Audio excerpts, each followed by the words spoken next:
ബഹുമാനരായ സത്യവിശ്വാസിനികളെ, സർവശക്തനായ അള്ളാഹുവിൻ്റെ വിധിവിലക്കുകൾ അനുസരിച്ച് കഴിവിൻ്റെ പരമാവധി അള്ളാഹുവിനെ തഖ്വ ചെയ്ത് ജീവിക്കണമെന്ന് ആമുഖമായി എന്നോട് നിങ്ങളോട് വസീയത്ത് ചെയ്യുകയാണ്. അള്ളാഹു സുബ്ഹാനഹു വ തആല മുത്തഖീങ്ങളോട് ജീവിച്ച് മുസ്ലിമായി മരിക്കാനുള്ള നല്ല തൗഫീഖ് നമുക്കെല്ലാവർക്കും നൽകി അനുഗ്രഹിക്കട്ടെ. പ്രിയമുള്ളവരെ, ആദരവായ റസൂൽ സല്ലല്ലാഹു അലൈഹി വസല്ലം തങ്ങളുടെ വളരെ പ്രിയപ്പെട്ട ഒരു കൂട്ടുകാരനാണ് സാഹിർ ബിൻ ഹറാം എന്ന സ്വഹാബി. അദ്ദേഹം അറേബ്യയിലെ തന്നെ ഒരു ഗ്രാമപ്രദേശത്ത് താമസിക്കുന്നയാളാണ്. ആ ഗ്രാമനിവാസികളിൽ നിന്ന് പ്രവാചകർ സല്ലല്ലാഹു അലൈഹി വസല്ലം തങ്ങൾക്ക് ഇദ്ദേഹത്തോട് പ്രത്യേകം ഒരു പ്രിയവും അടുപ്പവും തോന്നാൻ പ്രധാനപ്പെട്ട കാരണം അടിക്കടി ഗ്രാമങ്ങളിൽ മാത്രം കണ്ടുവരുന്ന പഴവർഗ്ഗങ്ങളും പച്ചക്കറി വർഗ്ഗങ്ങളുമായിട്ട് ഈ സാധു സഹാബി നബിയെ കാണാൻ വേണ്ടി വരിക പതിവാണ്. അപ്പോൾ ഇടയ്ക്കിടയ്ക്ക് അദ്ദേഹം വരികയും പ്രവാചകനെ സന്ദർശിക്കുകയും പ്രവാചകന് ഇത്തരം ഉപഹാരങ്ങൾ കൊടുക്കുകയും ചെയ്ത് മടങ്ങുന്നത് കൊണ്ട് തന്നെ അദ്ദേഹം നമ്മുടെ ഗ്രാമങ്ങളുടെ പ്രതിനിധിയാണ് എന്ന് പുണ്യ നബി സല്ലല്ലാഹു അലൈഹി വസല്ലം തങ്ങൾ പറയാറുണ്ടായിരുന്നു. ഒരിക്കൽ റസൂലുള്ളാഹി സ്വല്ലല്ലാഹു അലൈഹി വസല്ലം തങ്ങൾ അങ്ങാടിയിലേക്ക് ഇറങ്ങുമ്പോൾ ഒപ്പം ചില കൂട്ടുകാർ സഹാബാക്കളുമുണ്ട്. അങ്ങാടിയിൽ വലിയ തിരക്കിട്ട കച്ചവടം നടക്കുകയാണ്. കച്ചവടക്കാർക്കിടയിൽ ഒരാൾ അയാളുടെ പച്ചക്കറിയും പഴവർഗ്ഗങ്ങളും വിൽക്കാൻ വേണ്ടി നിന്ന് ഉറക്കെ വിളിച്ചു പറയുന്നതും കണ്ടു റസൂൽ സല്ലല്ലാഹു അലൈഹി വസല്ലം. സൂക്ഷിച്ചു നോക്കുമ്പോൾ തൻ്റെ കൂട്ടുകാരൻ സാഹിർ ബിൻ ഹറാമാണെന്ന് റസൂൽ സല്ലല്ലാഹു അലൈഹി വസല്ലം തങ്ങൾക്ക് മനസ്സിലായി. പുണ്യ നബി സല്ലല്ലാഹു അലൈഹി വസല്ലം തങ്ങൾ മെല്ലെ ഈ സ്വഹാബിയുടെ അടുക്കിലേക്ക് ചെന്നു. അദ്ദേഹം തിരിഞ്ഞു നിന്ന് അദ്ദേഹത്തിൻ്റെ കച്ചവടത്തിൽ വ്യാപൃതനാണ്. ആ കച്ചവടവുമായി ബന്ധപ്പെട്ട് നിൽക്കുമ്പോൾ അദ്ദേഹത്തിൻ്റെ പുറകിലൂടെ ചെന്ന് റസൂലുള്ളാഹി സ്വല്ലല്ലാഹു അലൈഹി വസല്ലം അദ്ദേഹത്തിന് കെട്ടിയങ്ങ് പിടിച്ചു. കെട്ടിച്ചേർത്ത് പിടിച്ചു പുണ്യ നബി സല്ലല്ലാഹു അലൈഹി വസല്ലം തങ്ങൾ. പിന്നിൽ നിന്ന് ആരോ തന്നെ അണച്ചു പിടിച്ചപ്പോൾ അതിൽ നിന്ന് കുതറി മാറാനും അത് ആരാണെന്നറിയാനുമായിരുന്നു ആദ്യം സാഹിർ ബിൻ ഹറാം എന്ന സ്വഹാബി ശ്രമിച്ചത്. പ്രവാചകൻ പിടിവിട്ടില്ല, അദ്ദേഹത്തിന് കുതറി മാറാൻ അനുവദിച്ചില്ല. ബലപ്പിച്ചു പിടിച്ചു പുണ്യ നബി സല്ലല്ലാഹു അലൈഹി വസല്ലം. എന്നിട്ട് റസൂൽ വിളിച്ചു പറഞ്ഞു ആ കമ്പോളത്തിൽ നിന്ന്, മയശ്തരി ഹദി, ആർക്ക് വേണം ഈ അടിമയെ ഞാൻ വിൽക്കാൻ വെച്ചിരിക്കുന്നു എന്ന് പുണ്യ നബി സല്ലല്ലാഹു അലൈഹി വസല്ലം.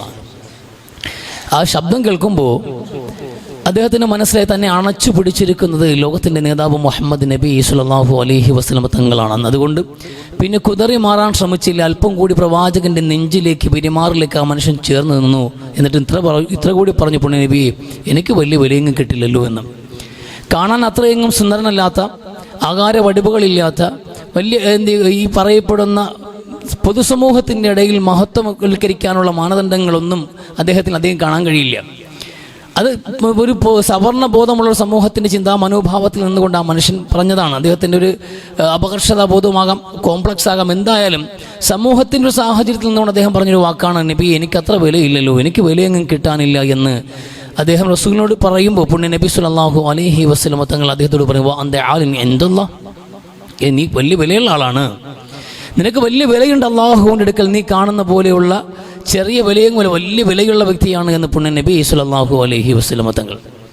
അവിടെ നിങ്ങൾ നോക്കൂ, ഈ ലോകത്തിൻ്റെ നേതാവായ മുഹമ്മദ് നബി സല്ലല്ലാഹു അലൈഹി വസല്ലം തങ്ങൾ വളരെ ഗൗരവമുള്ള ഉത്തരവാദിത്തമായ പ്രബോധനം നടത്താൻ വേണ്ടി വിധിക്കപ്പെട്ട പ്രവാചകർ സല്ലല്ലാഹു അലൈഹി വസല്ലം, നിരന്തരമായ വഹ്യ് ഇറങ്ങിക്കൊണ്ടിരിക്കുന്ന പ്രവാചകർ സല്ലല്ലാഹു അലൈഹി വസല്ലം, രാഷ്ട്രകാര്യങ്ങളും നയതന്ത്ര വിഷയങ്ങളും ചർച്ച ചെയ്തുകൊണ്ടിരിക്കുന്ന റസൂലുള്ളാഹി സ്വല്ലല്ലാഹു അലൈഹി വസല്ലം തങ്ങൾ, അങ്ങനെ ഒട്ടനവധി ഗൗരവമേറിയ ഉത്തരവാദിത്തങ്ങളും വെല്ലുവിളികളും ഏറ്റെടുത്ത ഒരു ജീവിതം കൊണ്ടുപോകുന്നതിനിടയിൽ ഗ്രാമീണനായ ഒരു സാധാരണക്കാരനോടൊപ്പം നിന്ന് കളിതമാശയ്ക്ക് നേരം കണ്ടെത്തിയ പുണ്യ നബി സ്വല്ലല്ലാഹു അലൈഹി വസല്ലം തങ്ങളിൽ നമുക്ക് വലിയൊരു ഗുണപാഠം കൂടിയുണ്ട്.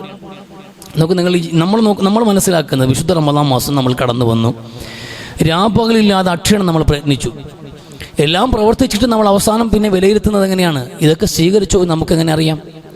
നോമ്പുകൾ സ്വീകരിക്കപ്പെട്ടോ എന്ന് ഉറപ്പില്ല, തൗബ സ്വീകരിക്കപ്പെട്ടോ എന്ന് ഉറപ്പില്ല, നിസ്കാരങ്ങൾ സ്വീകരിക്കപ്പെട്ടോ എന്ന് ഉറപ്പില്ല. അതുകൊണ്ട് ഒരു ഉറപ്പും നമുക്കില്ല. ഇനിയും ജീവിതം ബാക്കിയുണ്ടെങ്കിൽ അതും സഗൗരവവും നമ്മൾ മുന്നോട്ട് കൊണ്ടുപോകേണ്ടതുണ്ട്. അതുകൊണ്ട് പിന്നെയും നമ്മൾ അക്ഷരം പ്രയത്നിക്കുകയാണ്.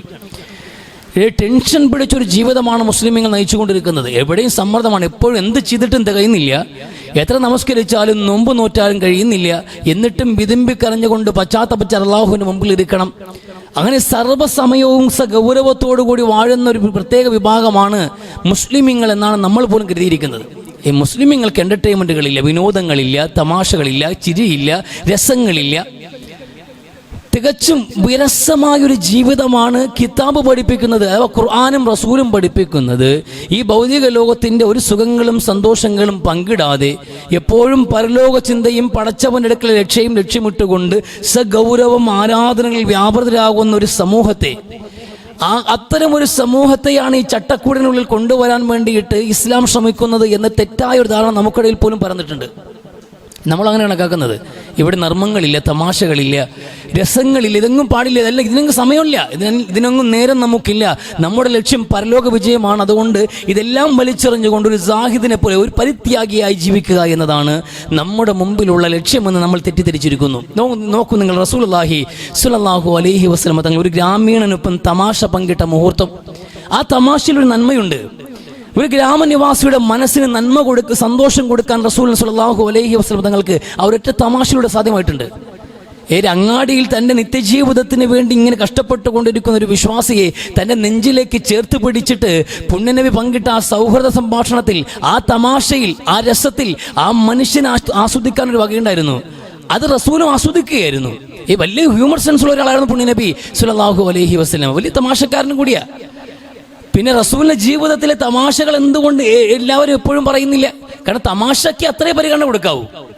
ജീവിതത്തിനൊരു ഗൗരവ സ്വഭാവം ഉണ്ടായിരിക്കുന്നത് കൊണ്ട് തന്നെ പുട്ടിന് പീര എന്ന് പറയും പോലെ, പുട്ടിന് തേങ്ങ എന്ന് പറയും പോലെയാണ് തമാശയുടെ ഭാഗമെന്നുള്ളത് റസൂലിന്റെ ജീവിതത്തിലും ഒരുപാട് കാണാൻ കഴിയുന്നത്. വിശുദ്ധ ഖുർആനിൽ സൂറത്തുൽ ബഖറയിൽ നോമ്പുമായി ബന്ധപ്പെട്ട ചില ആയത്തുകൾ ഇറങ്ങി. ആ ആയത്തുകളുടെ കൂട്ടത്തിൽ എന്ന് തുടങ്ങുന്ന ഒരു മുക്കാപ്പേജ് വരുന്ന ഒരു ആയത്ത് ഇറങ്ങുന്നുണ്ട്.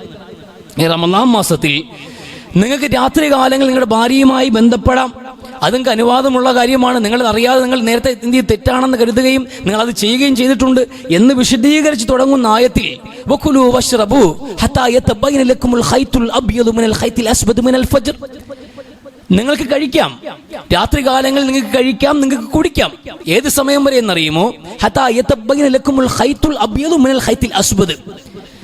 കറുത്ത നൂലിൽ നിന്ന് വെളുത്ത നൂല് വ്യക്തമാകുന്നത് വരെ നിങ്ങൾക്ക് ആഹാരം കഴിക്കാം, വെള്ളവും കുടിക്കാമെന്ന് ആയത്തിറങ്ങി. മനോഹരമായ മുക്കാപ്പേജുള്ള ഒരു ആയത്താണ്. അതിന്റെ വിശാലതയിലേക്ക് പോകുന്നില്ല. പക്ഷേ ഈ ഒരു പ്രയോഗമുണ്ടല്ലോ, ഖുർആനിൽ ഈ പ്രയോഗം കേട്ടു സഹാബാക്കൾ കാര്യങ്ങളൊക്കെ മനസ്സിലാക്കി എല്ലാവരും വീടുകളിലേക്ക് പോകുന്നുണ്ട്. അന്ന് രാത്രി ഒരു സഹാബി, റമളാൻ മാസമാണ്, അന്ന് രാത്രി അദീബിന് ഹാത്തിബ് എന്ന സഹാബി റളിയല്ലാഹു അൻഹു അദ്ദേഹം എന്ത് ചെയ്തു? ഒരു കറുത്ത നൂലും എടുത്തു, ഒരു വെളുത്ത നൂലും എടുത്ത് തലങ്ങണി അടിയിൽ വെച്ചു. തലങ്ങണി അടിയിൽ വെച്ചിട്ട് രാത്രി അദ്ദേഹം എന്താണ് ഉറങ്ങി എഴുന്നേറ്റ് അദ്ദേഹം ഇങ്ങനെ നോക്കിയിരിക്കുകയാണ്. ഇത് കറുത്ത നൂലും വെളുത്ത നൂലും ഇത് വെളിവായി കാണാൻ വേണ്ടിയിട്ട് ഇത് നോക്കിയിരുന്നിട്ട് അദ്ദേഹത്തിന് ഒന്നും വ്യക്തമാവുന്നില്ല. കറുത്ത നൂലും വെളുത്ത നൂലും തലങ്ങണി അടി വെച്ചിട്ട് ഈ എന്താ ഖുർആൻ പറഞ്ഞ് കറുത്ത നൂലിൽ നിന്ന് വെളുത്ത നൂല് വ്യക്തമാകുന്ന ഒരു ആഹാരം കഴിക്കാമെന്ന് പറഞ്ഞിട്ടുണ്ട്. അപ്പോൾ വെളുത്ത നൂല് വ്യക്തമാകുന്നവരെ അദ്ദേഹം നോക്കിയിരുന്നു. കാര്യം വ്യക്തമല്ല, ഒന്നും ശരിയാവുന്നില്ല. അദ്ദേഹം റസൂലിന്റെ അടുക്കൽ തന്നെ വന്നു. അടുത്ത ദിവസം പ്രവാചകന്റെ മുമ്പിലേക്ക് വന്ന റസൂൽ, ഈ ഖൈത്തുൽ അബിയദ് ഖൈത്തുൽ അസ്വദ്, കറുത്ത നൂലും വെളുത്ത നൂലും എന്ന് പറഞ്ഞാൽ അത് രണ്ട് നൂല് തന്നെയാണോ? രണ്ട് നൂല് തന്നെയാണോ എന്ന് പുണ്യ നബി സ്വല്ലല്ലാഹു അലൈഹി വസല്ലം തങ്ങളുടെ മുമ്പിൽ ചോദിക്കുമ്പോൾ ഒരു സാധാരണക്കാരായ മനുഷ്യന്റെ ശുദ്ധ മനസ്കത, അത് എല്ലാവരും ചില ആൾക്കാരാണ് ശുദ്ധമാരാ, നമ്മൾ പറയുന്നത് എന്താണോ അതേപടി പദാപദം എന്താണോ ഉദ്ദേശിക്കുന്നത് ആ അർത്ഥം മനസ്സിലാക്കും. അതുകൊണ്ട് പറഞ്ഞതിന്റെ സാരാംശത്തിലേക്ക് പോകില്ല. ഒരു ഉപമയായി പറഞ്ഞൊരു വാക്ക് അതേ കണക്ക് മനസ്സിലാക്കിയ മനുഷ്യനോട് റസൂല് പറഞ്ഞ വാക്ക് വേറെയാണ്. ആ വാക്കിന് ഇങ്ങനെ നമുക്ക് ഈ കാലഘട്ടത്തിൽ വേണമെങ്കിൽ അർത്ഥം പറയാം. നിന്റെ ബുദ്ധി റോക്കറ്റാണല്ലോ എന്ന് പറയും പോലെയാണ് റസൂൽ മറുപടി പറയുന്നത്. എന്നാലും നിന്റെ ബുദ്ധി അപാരം തന്നെ. നീ ഈ രണ്ട് കാര്യങ്ങൾ കേട്ടിട്ട് കറുത്ത നൂലും വെളുത്ത നൂലും കൊണ്ട് നീ കിടന്നല്ലോ എന്ന് റസൂൽ ആ മനുഷ്യനോട് തമാശ പറയുന്നുണ്ട്.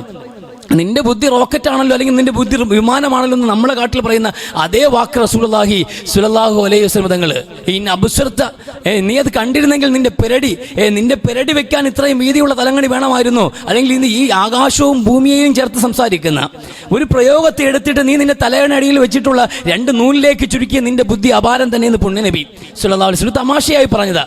മറുപടി പിന്നെ പറഞ്ഞു റസൂലുള്ളാഹി, അതല്ല, അതുകൊണ്ട് ഉദ്ദേശിക്കുന്നത് സവാദുൽ ലൈല് ബയാദുൻ നഹാർ എന്ന് പുണ്യ നബി സ്വല്ലല്ലാഹു അലൈഹി വസല്ലം രാത്രിയുടെ ഇരുട്ടും പകലിന്റെ വെളിച്ചവുമാണെന്ന് പുണ്യ നബി. കറുത്ത നൂലെന്നാൽ രാത്രിയാണ്, വെളുത്ത നൂലെന്നാൽ പകലാണ്.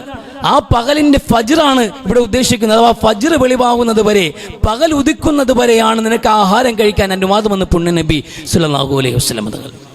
അത് അവിടെയും ഈ ഒരു വിഷയത്തിനിടയിൽ പോലും ഒരു മനുഷ്യനോട് അയാളുടെ ശുദ്ധഗതിയെ മനസ്സിലാക്കിയിട്ട് ഒരു തമാശ പങ്കിട്ട് സംസാരിച്ചു പുണ്യ നബി സല്ലല്ലാഹു അലൈഹി വസല്ലം തങ്ങൾ. ഇതിന് ഒറ്റപ്പെട്ട സംഭവമല്ല, ഒരുപാട് പ്രവാചകന്റെ ജീവിതത്തിൽ ഉടനീളം നമുക്ക് കാണാൻ കഴിയും. റസൂൽ രസിക്കാറുണ്ടായിരുന്നു തമാശ. പ്രവാചകന്റെ മുമ്പിൽ ഒരു വിദൂഷകൻ എന്നറിയപ്പെടുന്ന ഒരു സഹാബി ഉണ്ടായിരുന്നു, നുഅയ്മാൻ ഇബ്നു ആമിർ റളിയല്ലാഹു അൻഹു. അദ്ദേഹത്തിന് ഒരു സ്വീകാര്യത ഉണ്ടായിരുന്ന സദസ്സിൽ. പ്രവാചകന്റെ വിദൂഷകൻ എന്ന് പറയാവുന്ന വിധം പ്രവാചകന്റെ സദസ്സുകളിൽ ഏറ്റവും വലിയ തമാശക്കാരൻ അദ്ദേഹം. വളരെ രസം പറയുന്ന ആളാ. അദ്ദേഹത്തിന്റെ ഇഷ്ടമായിരുന്നു റസൂൽ സല്ലല്ലാഹു അലൈഹി വസല്ലം ആ മനുഷ്യനെ. പക്ഷേ ഈ മദ്യനിരോധന നിയമങ്ങൾ വന്നപ്പോൾ ആ മനുഷ്യൻ മാത്രം അതിൽ നിന്ന് പൂർണ്ണമായി മുക്തനാകാൻ കഴിഞ്ഞില്ല. ഒരു അഡിക്റ്റ് ആയിപ്പോയി ആ മനുഷ്യൻ. അതുകൊണ്ട് പലപ്പോഴും ഒന്നിലേറെ തവണ അദ്ദേഹത്തിനെ മദ്യപിച്ചതിന്റെ പേരിൽ ശിക്ഷിക്കേണ്ടി വന്നു റസൂൽ ജീവിച്ചിരിക്കുമ്പോൾ തന്നെ. ഒന്നിലേറെ തവണ ആ മനുഷ്യന് ചാട്ടയടി, 40 ചാട്ടടിയാണ് പരസ്യമായി മദ്യപിച്ചു എന്ന് തെളിയിക്കപ്പെട്ട് കഴിഞ്ഞാൽ. അങ്ങനെ ഒരു ചാട്ടയടിക്ക് ഈ മനുഷ്യൻ ഇരയാക്കപ്പെട്ട് കഴിഞ്ഞപ്പോൾ സഹാബാക്കൾ ചില ആ മനുഷ്യൻ ശപിച്ചു. റസൂൽ ജീവിച്ചിരിക്കുമ്പോൾ ഈ ഖുർആന്റെ നിർദ്ദേശം നിൽക്കുമ്പോഴും കള്ളു കുടിച്ചു വന്നിട്ട് ഒന്നിലേറെ തവണ ശിക്ഷിച്ചിട്ടും ഈ കുറ്റം ആവർത്തിക്കുന്ന ഈ മനുഷ്യൻ നശിക്കട്ടെ എന്ന് റസൂൽ പറഞ്ഞു. അരുത്, ലാ തൽഅൻഹു ഇന്നഹു യുഹിബ്ബുല്ലാഹു വറസൂൽ. അരുത്, ആ മനുഷ്യൻ അല്ലാഹുവിനെയും റസൂലിനെയും ഇഷ്ടപ്പെടുന്ന ആളാണ് എന്ന് പുണ്യ നബി സല്ലല്ലാഹു അലൈഹി വസല്ലം ഒരു പരിഗണന കൊടുത്തത്. പ്രധാനമായിട്ടും പ്രവാചകനെ രസിപ്പിച്ചിട്ടുള്ള ഒരുപാട് മുഹൂർത്തങ്ങൾ ആ മനുഷ്യന്റെ ജീവിതത്തിലുണ്ടായിരുന്നു. ഒരുപാട് സംഭവങ്ങളുണ്ട്. ഒരിക്കലും റസൂലുള്ളാഹി സ്വല്ലല്ലാഹു അലൈഹി വസല്ലമയിലേക്ക് ഈ മനുഷ്യൻ വന്നിട്ട് പറഞ്ഞു, റസൂലെ കുറച്ച് ഈത്തപ്പഴം കിട്ടി, നല്ല മുന്തിയ ഈത്തപ്പഴമാണ്, വില കൂടിയ സാധനമാണ്, നല്ല സാധനം അങ്ങാടി കണ്ടു, എനിക്ക് തോന്നി അങ്ങനെ കഴിക്കണമെന്ന് ഞാൻ ആഗ്രഹിച്ചത് കൊണ്ട് വാങ്ങിച്ചുകൊണ്ട് വന്നിട്ടുണ്ടെന്ന് പുണ്യ നബി സ്വല്ലല്ലാഹു അലൈഹി വസല്ലം ഈത്തപ്പഴം കൊടുത്തു. റസൂലുള്ളാഹി അത് ഇഷ്ടത്തോടെ കഴിച്ചു. ആ മനുഷ്യൻ വാങ്ങിച്ചു കൊടുത്ത സാധനമാണ് അത്. റസൂൽ നല്ല കൂടിയ സാധനമാണ്, നല്ല മധുരമുള്ള സാധനമാണ്. റസൂൽ മധുരം വലിയ ഇഷ്ടമായിരുന്നു താനും. അതുകൊണ്ട് റസൂൽ ഇഷ്ടത്തോടെ കഴിച്ചു. കുറേ നേരം കഴിഞ്ഞപ്പോൾ ഒരാൾ അവിടെ വന്ന് റസൂലിനോട് സലാം പറഞ്ഞു, നബിയായി ഈത്തപ്പഴത്തിന്റെ പൈസ വേണം കിട്ടുമെന്ന്. ഈത്തപ്പഴത്തിന്റെ പൈസ വാങ്ങിക്കാൻ വേണ്ടി കച്ചവടക്കാരൻ വന്ന് നിൽക്കുന്നു. കടം വാങ്ങി വന്നതാണ്. അത് ഈ നുഅയ്മാൻ ഇബ്നു ആമിർ അവിടെ ഉണ്ട്, അദ്ദേഹത്തിന് വാങ്ങിക്കാൻ. അദ്ദേഹത്തിന്റെ അടുക്കലേക്ക് ചെന്നപ്പോൾ ഈ മനുഷ്യൻ പറഞ്ഞു, ഞാൻ കഴിച്ചിട്ടില്ല, കഴിച്ചത് പുള്ളിയാണ്. ഞാനല്ല കഴിച്ചത് പുള്ളിയാണ്. അപ്പൊ നബിയെ കഴിച്ച ആളിന് പൈസ വാങ്ങിച്ചു, എന്റെ പൈസയും ഇല്ല. ഇത് കണ്ടപ്പോൾ നബി കഴിക്കണമെന്ന് ഞാൻ ആഗ്രഹിച്ചു, എന്റെ പൈസയില്ല, ഞാൻ വാങ്ങിച്ചു കൊടുത്തിട്ടുണ്ട്, പൈസ അവിടെ നിന്ന് മേടിച്ചോളാൻ പറഞ്ഞു. പുണ്യ നബി സല്ലല്ലാഹു അലൈഹി വസല്ലം മുമ്പിൽ ഈ കച്ചവടക്കാരൻ വന്നിട്ട് പറഞ്ഞു പൈസ തരാൻ. റസൂല പണം കൊടുത്തു. എന്നിട്ട് ആ തമാശയും രസിച്ചു. അതാ ചരിത്രം. ആ മനുഷ്യന്റെ തമാശയെ രസിക്കുന്ന റസൂലുള്ളാഹി. അദ്ദേഹത്തിന്റെ ആ ഒരു തമാശ എങ്ങനെയാണ് ആ മനുഷ്യൻ എത്ര വളരെ മനോഹരമായിട്ട് ഒരു രംഗം ഒരു തമാശയായി ഉണ്ടാക്കിയെടുക്കുകയാണ്. സമാനമായ സംഭവം ഈ മനുഷ്യനും അബൂബക്കർ സിദ്ദീഖ് റളിയല്ലാഹു അൻഹുവും കൂടി സുവൈബ് ഇബ്നു ഹുമൈർ എന്ന് പറയുന്ന സഹാബിയും കൂടി പോകുന്നൊരു യാത്ര ഉണ്ട്.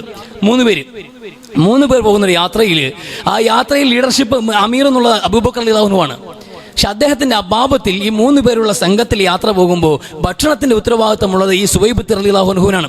അദ്ദേഹത്തിനെ ഏൽപ്പിച്ചിട്ട് പോകുന്നു. ഈ സമയത്ത് നുഅയ്മാൻ ഇബ്നു ഉമൈർ റളിയല്ലാഹു അൻഹു പറയുന്നുണ്ട്, എനിക്ക് അല്പം ഭക്ഷണം വേണം. നുഅയ്മാൻ ഇബ്നു ആമിർ റളിയല്ലാഹു അൻഹു പറയുന്നത്, എനിക്ക് അല്പം ഭക്ഷണം കഴിക്കാൻ വേണമെന്ന്. അദ്ദേഹം പറഞ്ഞു, ഇപ്പൊ തരാൻ നിവൃത്തിയില്ല, ഭക്ഷണം ഇപ്പൊ തരില്ല, റസൂൽ വരട്ടെ, അല്ല അബൂബക്കർ വരട്ടെ, അബൂബക്കർ വന്നിട്ട് ഞാൻ വേണമെങ്കിൽ ഇത് നിങ്ങൾക്ക് നൽകാം എന്ന് പറഞ്ഞു. അതേ പറഞ്ഞു, എനിക്ക് അല്പം കിട്ടിയ എനിക്ക് വിശക്കുന്നുണ്ട്, ഭക്ഷണം അല്പം കിട്ടിയില്ല, അല്പസമയം വെയിറ്റ് ചെയ്താൽ മതി, അബൂബക്കർ വരുമ്പോൾ തരാം എന്ന് പറയുമ്പോൾ ആ മനുഷ്യൻ അത് ബുദ്ധിമുട്ടായി. അതേ പറഞ്ഞു, എനിക്ക് ദേഷ്യം വരും, നിങ്ങളെ ഞാൻ ദേഷ്യം പിടിപ്പിക്കുകയും ചെയ്യും.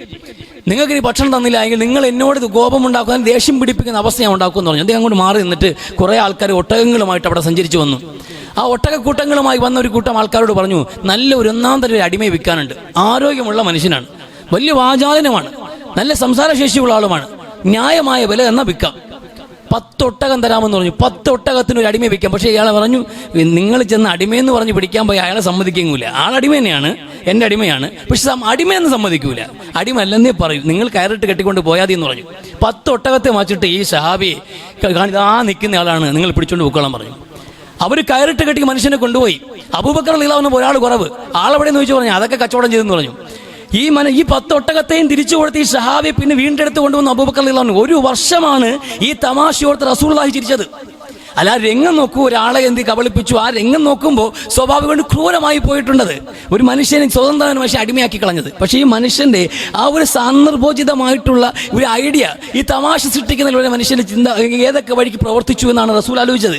പോയ വഴിക്ക് പിന്നെ പോയ ബസ്സിനെ കൈയാണിക്കാൻ കഴിയില്ല, ആ പ്രശ്നം അവിടെ തീർന്നു. പക്ഷേ എന്നാലും ഈ മനുഷ്യൻ എങ്ങനെയാണ് ഈ കാര്യം ചിന്തിച്ചതെന്നും ഇതെങ്ങനെയാണ് എക്സിക്യൂട്ട് ചെയ്തതെന്ന് റസൂൽ ആലോചിക്കാറുണ്ട്. എന്നിട്ട് ഇത് 1 വർഷത്തോളം പ്രവാചകനെ ചിരിപ്പിച്ചൊരു തമാശയായിരുന്നു ഇതെന്നാണ് ശഹാബാക്കൾ രേഖപ്പെടുത്തുന്നത്. അപ്പോൾ ഈ തമാശകൾ ആസ്വദിക്കുന്ന വലിയൊരു ഹ്യൂമർ സെൻസ് ഉള്ള വ്യക്തിയായിരുന്നു പുണ്യ നബി സല്ലല്ലാഹു അലൈഹി വസല്ലം. ഇതുപോലെ ഒരുപാട് സംഭവങ്ങൾ റസൂലിന്റെ വീട്ടിനകത്ത് വീടിനകത്ത് എത്രമാത്രം തമാശകളാണ്. ഒരിക്കൽ പോലും എപ്പോഴും ഗൗരവ സ്വഭാവത്തോടുകൂടി പ്രവാചകത്വത്തിന്റെ ഭാരവും ശത്രുക്കളുടെ എല്ലാവരുടെയും പെരുമാറ്റങ്ങളും അവരിൽ നിന്നുണ്ടാകുന്ന പ്രതിസന്ധികളും വെല്ലുവിളികളും സങ്കടങ്ങളും അതെല്ലാം കൂടി കൊണ്ടുവന്നിട്ട് അവസാനം ഭാര്യയുടെ മുമ്പിൽ അടിച്ചേൽപ്പിച്ച് ഷൗട്ട് ചെയ്ത് അവളെ അടിച്ചൊതുക്കിയിട്ട് മക്കളെയും പിടിച്ച് 5-6 അടി അടിച്ചിട്ട് സ്വന്തം സമൂഹത്തോടും ചുറ്റുപാടുകളുമുള്ള ദേഷ്യം മുഴുവൻ വീട്ടിൻ്റെ അകത്ത് തീർക്കുന്ന അങ്ങനൊരു പുരുഷനായിരുന്നില്ല പുണ്യ നബി സല്ലല്ലാഹു അലൈഹി വസല്ലം തങ്ങൾ. തൻ്റെ ഉത്തരവാദിത്തങ്ങളും പ്രയാസങ്ങളും പ്രതിസന്ധികളും ഒക്കെ താൻ വീട്ടിൻ്റെ പുറത്തു വെച്ചിട്ട് ചിരിച്ചും കളിച്ചും വീട്ടിനകത്ത് കയറി വന്നിരുന്നു പുണ്യ നബി സല്ലല്ലാഹു അലൈഹി വസല്ലം. അതുകൊണ്ട് ഭാര്യമാരോടൊക്കെ അവർ വിളിക്കുമ്പോഴും അവരോട് സംസാരിക്കുമ്പോഴും ഒക്കെ ഒരു കൊഞ്ചൽ, ഒരു സ്നേഹം, അതുപോലെ ഒരു ഇറങ്ങി വന്നൊരു തമാശ പോലെ ഈ ആയിഷ് എന്നൊക്കെ വിളിക്കാൻ റസൂലുള്ളാഹി. ആയിഷ് എന്നൊക്കെ വിളിക്കുന്ന ആ വാക്കിൽ പോലും ഒരു മധുരമുണ്ട്. അത് കേൾക്കുമ്പോൾ പോലും വലിയ സന്തോഷമുണ്ടായിരുന്നു. ഒരിക്കൽ പ്രവാചകൻ്റെ ഒരു പത്നിയുടെ വീട്ടിൽ റസൂൽ കഴിയുമ്പോൾ മറ്റൊരു ഭാര്യ കുറച്ച് ഭക്ഷണം കൊണ്ടുവന്നിട്ട് റസൂലിൻ്റെ അടുക്കലേക്ക് വീട്ടിലേക്ക് വന്നു. വേറൊരു ഭാര്യയുടെ വീട്ടിലാണുള്ളത് റസൂലുള്ളാഹി സ്വല്ലല്ലാഹു അലൈഹി വസല്ലം. ആ ഭക്ഷണം കൊണ്ടുവന്നിട്ട് റസൂലിനും തൻ്റെ ആ ഭാര്യയ്ക്ക്, ആ വീട്ടിലുള്ള ഭാര്യയ്ക്കും വേണ്ടി വിളമ്പുമ്പോൾ അവർ എനിക്ക് വേണ്ട.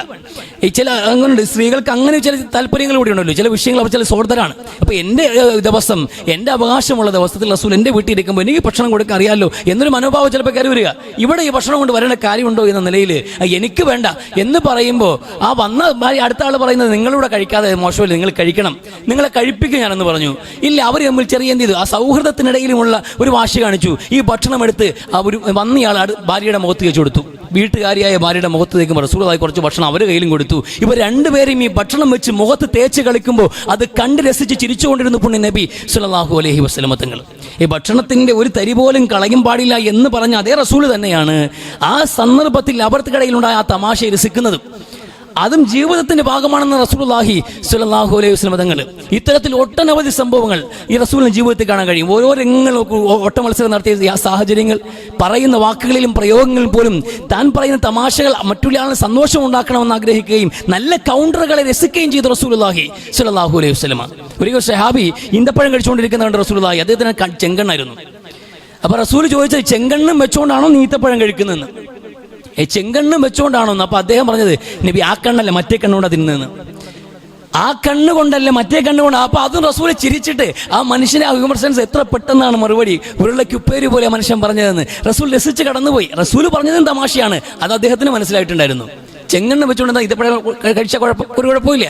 അത് റസൂൽ അവിടെ രസിക്കാണ്, തമാശ പറയാണ്. ചെങ്ങണ്ണും വെച്ചുകൊണ്ടാണെന്ന് വട്ടം കൂടിയിരുന്ന് എല്ലാവരും ഈത്തപ്പഴം കഴിക്കുകയാണ്. സഹാബാക്കള് ഈത്തപ്പഴം കഴിച്ചിട്ട് കുരു ഒരു ഭാഗത്തേക്ക് കൂട്ടിയിട്ടു. പക്ഷെ അത് കൂടിക്കിടന്നത് അലിയുടെ ഫ്രണ്ടിലാണ്. അലിയുടെ ഫ്രണ്ടിലേക്ക് ഈത്തപ്പഴത്തിന്റെ കുരുക്കളെല്ലാം കൂടിക്കിടന്നു. റസൂലുള്ളാഹി എല്ലാം കഴിച്ചു കഴിഞ്ഞപ്പോൾ പറഞ്ഞു, എന്നാലും അലിയ നീ വല്ലാത്ത തീറ്റക്കാരൻ തന്നെ. കാരണം ഈത്തപ്പഴയുടെ എല്ലാവരും തിന്ന കുരുവും അദ്ദേഹത്തിന്റെ ഫ്രണ്ടിലാണുള്ളത്. നീ എന്തുമാത്രം കുരുവാണ്, എത്ര ഈത്തപ്പഴമാണ് നീ ഒറ്റയ്ക്ക് തിന്നത്, വല്ലാത്ത തീറ്റി എന്നടാ എന്ന് റസൂലുള്ളാഹി സ്വല്ലല്ലാഹു അലൈഹി വസല്ലം അലിയോട് പറയുന്നുണ്ട്. അലി റളിയല്ലാഹു അപ്പോഴും അത് രസിക്കുന്നുണ്ട്. അദ്ദേഹം പറയുന്നുണ്ട്, ഞാൻ കുരു മാത്രം അവശേഷിപ്പിച്ചു, കുരു വെച്ചിട്ട് ഈത്തപ്പഴം തിന്നു, നിങ്ങളെല്ലാം കുരുവോടെ തിന്നു നബിയെ, ഇത് വേണമായിരുന്നു എന്ന്. കുരുവോടെ തിന്നണമായിരുന്നു റസൂലെ, കുരുവെങ്കിലും കളയണ്ടേ എന്ന് റസൂലിനോട് ആയിഷ റളിയല്ലാഹു അലി റളിയല്ലാഹു മറുപടി പറയുന്നുണ്ട്. അതിന് രസിക്കുന്നുണ്ട് പുണ്യ നബി സല്ലല്ലാഹു അലൈഹി വസല്ലം തങ്ങൾ. അതാ ആ ഒരു എത്ര തമാശയുടെ മുഹൂർത്തങ്ങൾ റസൂലിന്റെ ജീവിതത്തിൽ മാത്രം കാണാൻ. ഏത് സമയത്താണ് ബദറും മുഹദും ഹന്തക്കും ഹുനൈനും ഒക്കെ ഇതിനിടയിൽ നടക്കണം. അങ്ങനെ എന്തുമാത്രം പ്രതിസന്ധികളുണ്ട്, എന്തുമാത്രം പ്രയാസങ്ങളുണ്ട്. വിരസമായ ഒരു ജീവിതമല്ല ഇസ്ലാം പഠിപ്പിക്കുന്നത് പറഞ്ഞു വരുന്നത്. അത്രമേൽ വിരസമായി ഈ ഭൗതിക ലോകത്തിന്റെ സുഖങ്ങളും സന്തോഷങ്ങളും രസങ്ങളും എല്ലാം കളഞ്ഞിട്ട് എപ്പോഴും ഗൗരവം, എപ്പോഴും കണ്ണീര്, എപ്പോഴും പ്രാർത്ഥന, എപ്പോഴും ആരാധന, എപ്പോഴും ഉറക്കമഴച്ചിൽ, എപ്പോഴും നോമ്പ്, അങ്ങനെ അതിതീവ്രമായ പരലോകത്തിന് വേണ്ടിയുള്ള പ്രവർത്തനങ്ങളിൽ മാത്രം ഏർപ്പെടുന്ന ഒരു അവസ്ഥയല്ല ഇസ്ലാം പഠിപ്പിക്കുന്നത്. ജീവിതത്തിന് നല്ല മുഹൂർത്തങ്ങൾ ആസ്വദിക്കാൻ ഈ തിരക്കുകൾക്കിടയിലും ഈ ഓട്ടപ്പാച്ചിലുകൾക്കിടയിലും ഈ ജീവിതത്തിന്റെ ഗൗരവമേറിയ ഉത്തരവാദിത്തങ്ങൾക്കിടയിലും അല്പം നർമ്മം വേണം. വിരസമാകാതിരിക്കാൻ ഈ ജീവിതം അല്പം രസങ്ങൾ വേണം എന്ന് ഇസ്ലാം അനുവദിക്കുന്നുണ്ട്. അതാ റസൂലിന്റെ ജീവിതത്തിൽ കാണാൻ കഴിയുന്നത്. അങ്ങനെ ഒട്ടനവധി സംഭവങ്ങൾ നമുക്ക് കാണാൻ കഴിയും. ഒരുപാട് വാക്കുകൾ പറഞ്ഞുപോയ രസകരമായ വാക്കുകളും രസകരമായ ചില രംഗങ്ങളുമൊക്കെ. ഒരു സ്ത്രീ വന്ന് പ്രവാചകന്റെ മുമ്പിലേക്ക്, വയസ്സായൊരു സ്ത്രീയാ, ഒരു വയസ്സായ സ്ത്രീ നബിയുടെ മുമ്പിലേക്ക് വന്ന് റസൂലിനോട് പറയുന്നത്, റസൂലേ ഞാൻ സ്വർഗത്തിൽ കടക്കാൻ വേണ്ടി ഒന്ന് പ്രാർത്ഥിക്കാമോ എന്ന്, എനിക്ക് വേണ്ടി ഒന്ന് പ്രാർത്ഥിക്കണം, എനിക്ക് സ്വർഗം വേണമെന്ന്. അപ്പൊ റസൂല് എന്ത് ഒരു ഡാർക്ക് ഹ്യൂമർ എന്ന് പറയുന്നത് വളരെ ഗൗരവത്തോടു കൂടി, വൃദ്ധർക്കെങ്കിലും കളവിമാർക്കെങ്കിലും സ്വർഗമില്ല കേട്ടോ എന്ന് റസൂലുള്ളാഹി, കിളവിമാർക്കെങ്കിലും സ്വർഗമില്ല എന്ന്. അത് അങ്ങനെ തന്നെ പറഞ്ഞ ഗൗരവത്തോടുകൂടി, ആ ഗൗരവ സ്വഭാവത്തോടുകൂടി പറയുന്ന തമാശ ആ സ്ത്രീയെ കരയിപ്പിച്ചു കളഞ്ഞു. അവർക്ക് വലിയ സങ്കടമായി പോയി. കിളവിമാർക്ക് സ്വർഗമില്ലെന്ന്.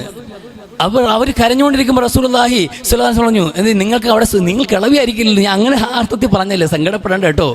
അങ്ങനെയല്ല, നിങ്ങളൊക്കെ 33 വയസ്സുള്ള കുമാരിമാരായിട്ട് അടിച്ചു പൊളിച്ച് അവിടെ വരൂലെന്ന്. ഇനി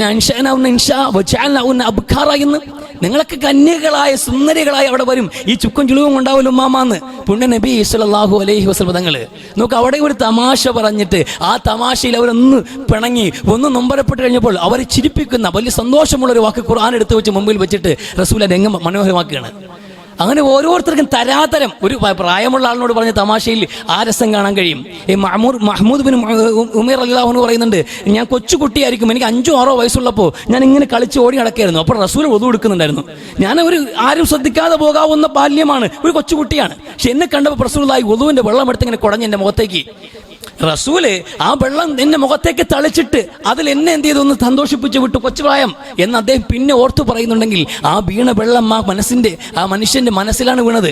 റസൂൽ എന്നെ കളിപ്പിച്ചു എന്ന, എന്നോട് രസം കളിക്കാൻ വന്നു എന്ന്, എന്നെ തമാശിപ്പിച്ചു എന്ന് ഒരു കുഞ്ഞിന്റെ പഴയ ബാല്യത്തിൽ നിന്ന് ഓർത്തെടുത്ത് ആ മനുഷ്യൻ വലുതായപ്പോൾ പറയണമെങ്കിൽ ആ വീണ വെള്ളം എത്ര സന്തോഷം ആ കുഞ്ഞിനുണ്ടാക്കിയതാണ്. സുറൂറുൻ തുദ്ഖിലു അലാ ഖൽബി മുസ്ലിം എന്ന് വലിയ പുണ്യമാണ് മനുഷ്യരെ നമുക്ക് ചുറ്റുമുള്ള മനുഷ്യനെ ചിരിപ്പിക്കാൻ കഴിയുക, സന്തോഷിപ്പിക്കാൻ കഴിയുക എന്ന് പുണ്യ നബി സ്വല്ലല്ലാഹു അലൈഹി വസല്ലം.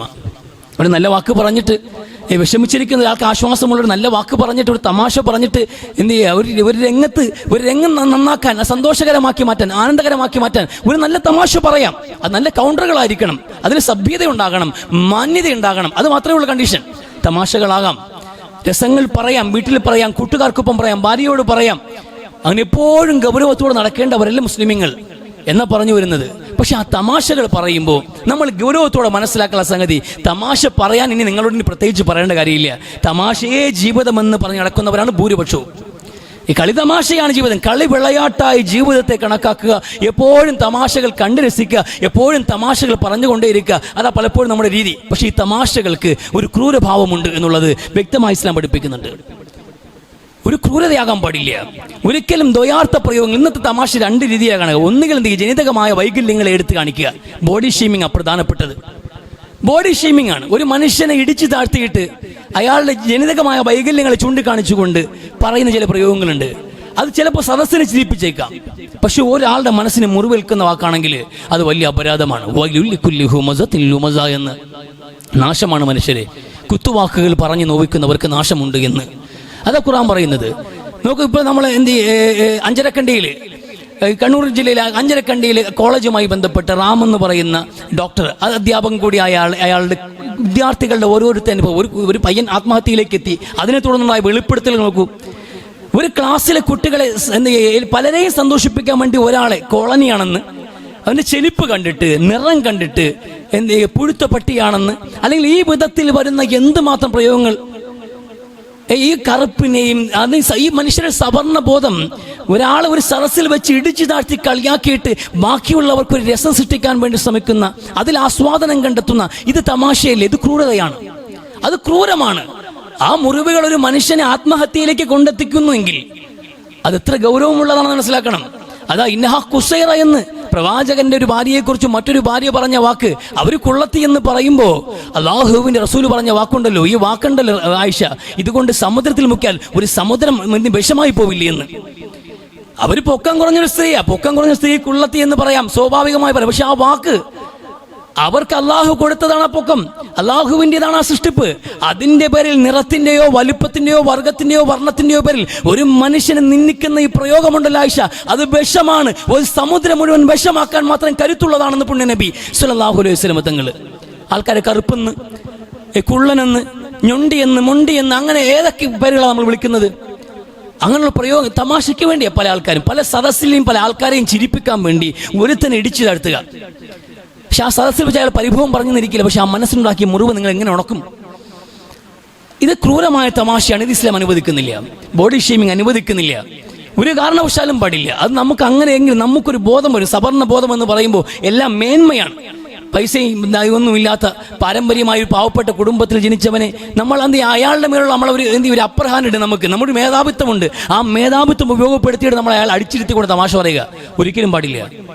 നമുക്ക് വെളുത്ത നിറം കിട്ടി എന്നതുകൊണ്ട്, നമുക്ക് നല്ല ആരോഗ്യവും തണ്ടും തടിയും ഉയരവും പൊക്കവും ഉള്ളത് കൊണ്ട്, ആരോഗ്യം കുറഞ്ഞവനെ, വൈകല്യങ്ങളുള്ളവനെ ഞൊണ്ടി എന്നും മുണ്ടി എന്നും കുറുവനെന്നും എന്ത് ചെയ്യുക, ഈ കുള്ളനെന്നും വിളിക്കുന്ന രീതി ഇതൊക്കെ ഒരു തമാശയുടെ രൂപത്തിൽ നിങ്ങൾ പറഞ്ഞു പോകുന്ന സഹസകൾ നിങ്ങൾ പറഞ്ഞു പോകും. എല്ലാവരും രസിക്കുമ്പോൾ മറ്റേ ആളും രസിക്കുന്നത് പോലെ നിങ്ങൾക്ക് തോന്നും. ഇല്ല, ഒരിക്കലും രസിക്കാൻ കഴിയില്ല.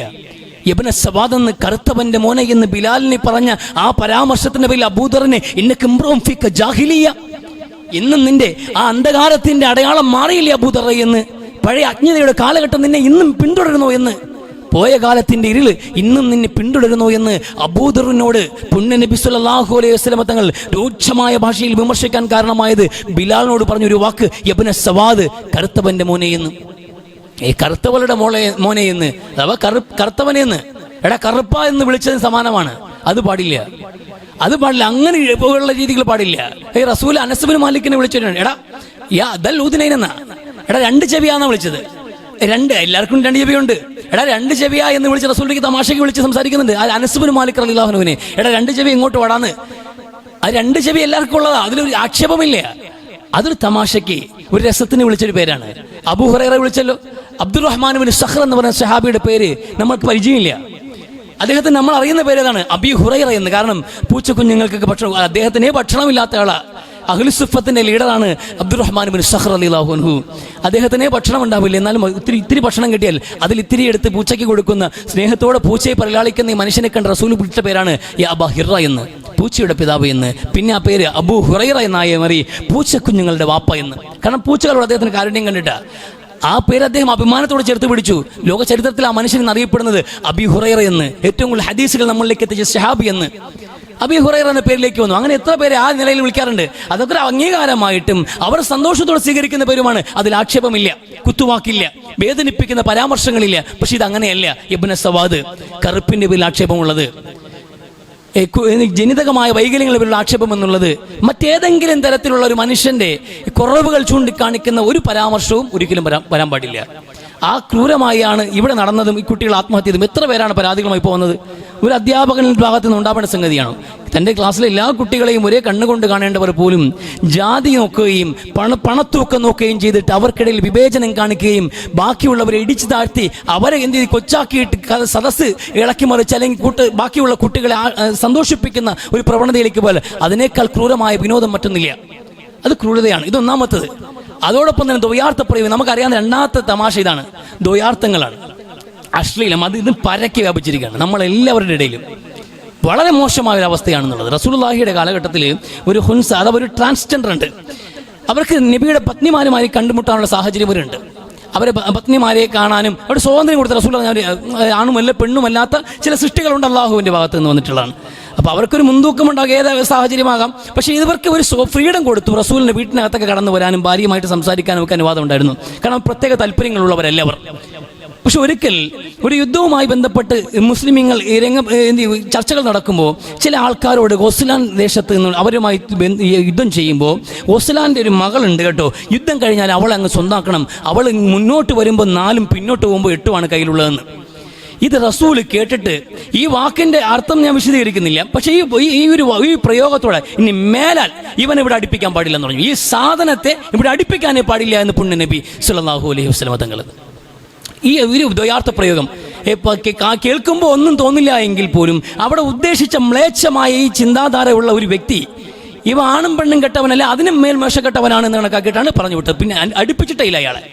അത്തരം പരാമർശങ്ങൾ പാടില്ല. നമ്മൾ ഈ വാക്കുകളിടയിൽ അശ്ലീലങ്ങൾ തിരികെയിട്ടുള്ള തമാശകളുണ്ടല്ലോ, അതിങ്ങനെ പറയലും അത് രസിക്കലും ഒന്നും ഒരിക്കലും മുസ്ലിം ചെയ്യാൻ. തമാശകൾ ആവാം, അത് നല്ല കൗണ്ടറുകൾ പറയാം, നല്ല കൗണ്ടറുകൾ രസകരമാണ്. ജീവിതമുണ്ടോ, പച്ചയായ ജീവിതത്തിൽ പോലും തമാശകളുണ്ട്. അപ്പോൾ നമ്മൾ സുഹൃത്ത് ഈ കഴിഞ്ഞ ദിവസങ്ങളിൽ ഈ ഐസ്ക്രീം കച്ചവടക്കാരൻ ഇപ്പോഴും ഗ്രാമങ്ങളിലൊക്കെ വണ്ടികളിൽ ഐസ്ക്രീം കൊണ്ടുവന്ന് ബെല്ലടിച്ച് കുട്ടികൾക്ക് വിൽക്കുന്ന രീതിയുണ്ട്. അപ്പോൾ നമ്മൾ ഏരിയയിൽ ഒരാളിങ്ങനെ കൊണ്ടുവന്നപ്പോഴത്തേക്ക് അയാളെ മക്കൾക്ക് 2 പേർക്കും പനിയാണ്. ഈ ഐസ്ക്രീമിൻ്റെ ബെല്ല് കേട്ടാൽ അവരിറങ്ങി വന്ന് ഐസ്ക്രീം മേടിക്കും. അതുകൊണ്ട് വാപ്പ ഒരു സുഹൃത്താണ്, മൗലവിയാണ്, അയാൾ പറഞ്ഞത്, നീ ഇവിടെ ഇട്ട് ബെല്ലടിച്ച് എൻ്റെ മക്കളെ കൊണ്ട് കരയിക്കില്ലെന്ന്. എന്നെ മക്കളെ കൊണ്ട് നീ ഇവിടെ ഈ ഐസ്ക്രീം കൊണ്ടിട്ട് ബെല്ലടിച്ച് കരയിക്കല്ലേ എന്ന് പറയുമ്പോൾ അയാൾ പറഞ്ഞ മറുപടി ഇദ്ദേഹനോട് പറഞ്ഞതുകൊണ്ട് ഞാൻ പെട്ടെന്ന് ഓർത്തുപോയതാണ്. അയാൾ പറഞ്ഞു, നിങ്ങളെ മക്കൾ കരഞ്ഞാൽ എൻ്റെ മക്കളെ കരച്ചിൽ മറുപടിയെന്ന്. അതിലൊരു ജീവിതവുമുണ്ട്, തമാശയുണ്ട്. അത് ഇത്ര പെട്ടെന്ന് മറുപടി പറഞ്ഞത്. പക്ഷേ എന്തെങ്കിലും മക്കൾക്ക് ഐസ്ക്രീം വാച്ച് കൊടുത്തില്ലേ അയാൾ. ഈ തമാശ ഇഷ്ടപ്പെട്ടത് കൊണ്ടും അല്ലെങ്കിൽ ആ പറഞ്ഞ വാക്കുകൾ അയാളുടെ മനസ്സിൽ കൊണ്ടുകൊണ്ടും അയാളും അയാളുടെ ഭാര്യ ഓരോ ഐസ്ക്രീം വാച്ച് പിടിച്ചു. കാരണം അയാൾ മക്കൾ കഴിക്കട്ടെ എന്ന് ഭക്ഷണം. അവിടെ അതൊരു തമാശയാണ്, ഇതും തമാശയാണ്. ഇങ്ങനെ എത്ര തമാശ പറയാൻ കഴിയും നമുക്ക്? രസകരമായ തമാശകൾ പറയാൻ കഴിയും. അലി പറഞ്ഞതുപോലുള്ള തമാശകൾ, ലെനയിലെ നൂന് പോലെയാണല്ലോ അലിയെ എന്ന് അബൂബക്കറും ഉമറും അലിയും റളിയല്ലാഹു അൻഹു 3 പേരോട് നടന്നു പോകുന്ന ഒരു വഴിയിൽ 3 പേരെ നടുക്ക് നിൽക്കുന്ന അലി റളിയല്ലാഹു അൻഹു, അലി പൊക്കം കുറഞ്ഞ ആളാണ്, പൊതുവെ പൊക്കം കുറഞ്ഞ ആൾ അലി റളിയല്ലാഹു അൻഹു, മറ്റേ 2 ആൾ 2 നല്ല പൊക്കമാണ്, നല്ല പൊക്കമുള്ള 2 ആൾക്കാർ അബൂബക്കറും ഉമറും. ഒരാൾ പറഞ്ഞു ലെനയിൽ നൂല് പോലെ ഉണ്ടല്ലോ അലിയെന്ന്. ലെന എന്ന് എഴുതുമ്പോൾ ലാമിൻ്റെ ഒരു ഭാഗം ഉയർന്നു നിൽക്കും, നൂനിൻ്റെ ശേഷമുള്ള അലിഫ് ഉയർന്നു നിൽക്കും, ഇടയിൽ താഴ്ന്നു കിടക്കുന്ന നൂന്.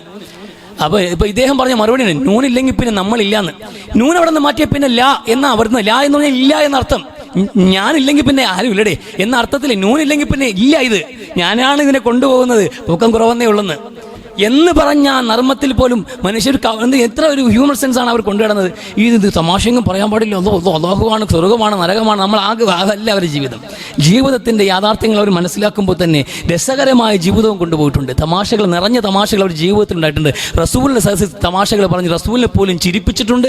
1 വർഷക്കാലത്തോളം ഒരു ശഹാബിയുടെ ഒരു തമാശയുടെ പേരിൽ റസൂൽ ചിരിച്ചിട്ടുണ്ട് എന്ന് പറയുമ്പോൾ ആ റസൂൽ എത്ര ആസ്വദിച്ചിട്ടുണ്ടെന്ന് മനസ്സിലാക്കാം. അപ്പോൾ തമാശകളെ ഇസ്ലാം വെറുക്കുന്നില്ല, തമാശകൾ പറയണം, ജീവിതത്തിൻ്റെ രസങ്ങൾ വേണം. എപ്പോഴും ഗൗരവത്തോടു കൂടി വീട്ടിനകത്തേക്ക് പോകേണ്ടവരില്ല. നമ്മൾ ഭാര്യമാരുടെ അടുക്കൽ പോകുമ്പോൾ നിങ്ങൾ കുഞ്ഞുങ്ങളെ പോലെ പോകണമെന്ന് ഉമർ റളിയല്ലാഹു അൻഹു ഉപദേശിക്കുന്നത്. വീട്ടിൻ്റെ അകത്ത് കുട്ടികളെ പോലെ ആവുക.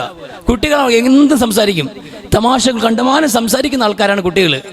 അതുകൊണ്ട് ഭാര്യമാരെ മുമ്പിൽ ഒരുപാട് സംസാരിക്കുന്നവരാവുക എന്നുള്ളതും കളിതമാശകൾ പറയുന്നവരാവുക എന്നുള്ളതും ഒരു ഭർത്താവിൻ്റെ സക്സസ് ആണ്. നമ്മളെ വിചാരം നേരെ തിരിച്ചാണ്. എനിക്ക് ഈ കളിയും ചിരിയുമായി നടക്കുന്നവരെ വിവാഹം കഴിച്ചു കഴിഞ്ഞാൽ പിന്നെ ഞാൻ ഭർത്താവായി എന്നുള്ളതാണ്. അതിൻ്റെ പിന്നെ ഭർത്താവായി എന്നുള്ള ഉത്തരവാദിത്വത്തോടുകൂടി പിന്നെ ഗൗരവത്തോടെ സംസാരിക്കുള്ളൂ. നാട്ടിൽ പോലും ആട്ടെ തമാശ അറിയില്ല, അത്ര ഉത്തരവാദിത്വത്തിലാണ് നടക്കുന്നത്. ഈ ഒരു അവസ്ഥ ഉണ്ടല്ലോ, നമ്മൾ ഈ വീർപ്പ് മുട്ടുന്ന വിധത്തിൽ ഗൗരവക്കാരനായി നമുക്ക് മൂക്കിന് താഴെ മീശുള്ളവന് ഈ തമാശ പറയേണ്ട കാര്യമില്ല എന്ന മട്ടി നടക്കുന്നുണ്ടാണ്. കിന്നാരം പറയാനും സല്ലപിക്കാനും വരുന്നവർക്ക് മൊബൈലിനകത്തും സ്വീകാര്യതയുള്ളത്, നാട്ടും പുറത്തും സ്വീകാര്യതയുള്ളത്. അതുകൊണ്ട് ഒരുപാട് അഭിഹിതങ്ങൾ ഇവിടെ ഉണ്ടാകുന്നത്. വീട്ടിനകത്ത് ഒരു വിജയകരമായ ഭർത്താവാകണമെങ്കിൽ ഭാര്യമാരെ സന്തോഷിപ്പിക്കാൻ അത് ഫിസിക്കൽ റിലേഷൻഷിപ്പ് മാത്രമാണ്, കിടപ്പറയിലെ വിജയമാണ് ദാമ്പത്യ വിജയം എന്നതും തെറ്റായ ധാരണയാണ്. അതും വലിയ തെറ്റായ ധാരണയാണ്. അവർക്ക് സന്തോഷം കൊടുക്കാൻ അവരുടെ പ്രായവും അവരുടെ താല്പര്യങ്ങൾ കൂടി മനസ്സിലാക്കണം. ആയിഷ ബീബി പറയുന്നുണ്ട്, എൻ്റെ പ്രായം പരിഗണിച്ചിട്ടുണ്ട് റസൂല്, എന്നെക്കാൾ 40 വയസ്സിലേറെ കൂടുതലുണ്ടായിരുന്നപ്പോഴും എന്നോടൊപ്പം ഓട്ട മത്സരത്തിന് ഇറങ്ങി നിന്നിട്ടുണ്ട് പുണ്യ നബി സല്ലല്ലാഹു അലൈഹി വസല്ലമ. ഹൈബറിൽ നിന്ന് വന്ന ആയുധ അഭ്യാസ ആൾക്കാർ, ആയുധ കലകൾ പഠിച്ചവർ, ഹബഷയിൽ നിന്ന് വന്നവർ, അവർ എന്ത് ചെയ്തു, മദീന പള്ളിയുടെ മുമ്പിൽ വന്ന് അഭ്യാസം കാണിച്ചപ്പോൾ അത് എന്നെ കാണിക്കാൻ വേണ്ടി തോള് തന്നിട്ട് എന്നെ ചേർത്ത് നിർത്തി പുണ്യ നബി സല്ലല്ലാഹു അലൈഹി വസല്ലമ തങ്ങൾ. ആ തോളത്ത് താടി കയറ്റി വെച്ചിട്ട് ഞാനിങ്ങനെ കണ്ടു നിന്നു. ഒരു കുതിരപ്പുറത്ത് വരുന്ന ഒരു സുൽത്താനെ പോലെ അഭിമാനത്തോടെ ഞാൻ നിന്നു. റസൂലിൻ്റെ തോളിൽ ഇങ്ങനെ തല വെച്ചിട്ട് ഇങ്ങനെ കളി കണ്ടിരിക്കുന്ന ആ കാഴ്ചയിൽ ഞാൻ കാഴ്ച കണ്ട് ഇഷ്ടപ്പെട്ടതിനേക്കാളും ജനങ്ങളുടെ മുമ്പിൽ ഞാൻ റസൂലിനെ തോളിൽ നിൽക്കുന്ന ആ തല വെച്ച് നിൽക്കുന്നതിൻ്റെ അഭിമാനമാണ് എന്നെ പിന്നെയും ഉത്സാഹിയാക്കിയത്. റസൂൽ പറഞ്ഞു, ആയിഷ മതിയെ, ഞാൻ മാറട്ടെ എന്ന് ചോദിക്കുമ്പോൾ ഇല്ല നബി എനിക്ക് മതിയായിട്ടില്ല, അവിടെ തന്നെ നിൽക്കാൻ പറഞ്ഞു. അവിടെ നിന്ന് കൊടുത്തു. ആ തോള് ചരിച്ചുകൊണ്ട് പുണ്യ നബി സല്ലല്ലാഹു അലൈഹി വസല്ലമ തങ്ങൾ. അതവർ പ്രായവും പരിഗണിച്ചിട്ടുണ്ട്, അവരെ താല്പര്യങ്ങളും മോഹങ്ങളും കൂടി പരിഗണിച്ചിട്ടുണ്ട്. ഇതൊക്കെ ദാമ്പത്യത്തിൻ്റെ കൂടെ ഭാഗമാണ്. അതുകൊണ്ട് ജീവിതത്തിൽ വിരസതയില്ലാത്തൊരു ജീവിതമാണ് ഇസ്ലാം പഠിപ്പിക്കുന്നത്. അല്പം നർമ്മങ്ങളാവാം, അല്പം തമാശകളാകാം, അതിൽ നന്മയുണ്ടാകണമെന്ന് മാത്രം ചിന്തിച്ച് ഗൗരവത്തോടെ പ്രവർത്തിക്കുക. അല്ലാഹു തൗഫീഖ് നൽകി അനുഗ്രഹിക്കട്ടെ.